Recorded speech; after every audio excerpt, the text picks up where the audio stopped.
എൻ്റെ ഹൃദയത്തിൽ അത് ശരിക്കും പതിഞ്ഞു. ഞാനത് നോട്ട് ചെയ്തു. എന്താണ് പറഞ്ഞതെന്നറിയാമോ?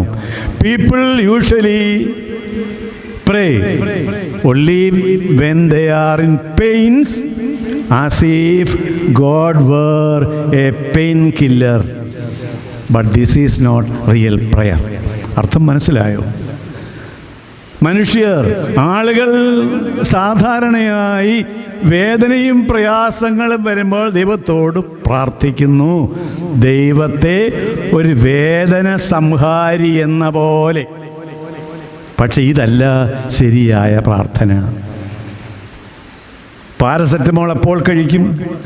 പനിയും തലവേദനയും വരുമ്പോഴല്ലേ കഴിക്കൂ, അല്ലാത്തപ്പോൾ കഴിക്കുമോ? കഴിക്കത്തില്ല.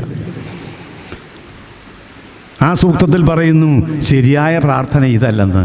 ഞാൻ സമയം കുറവായതുകൊണ്ട് നിർത്തുകയാണ്. പ്രാർത്ഥന നമ്മുടെ ഇഷ്ടം ദൈവ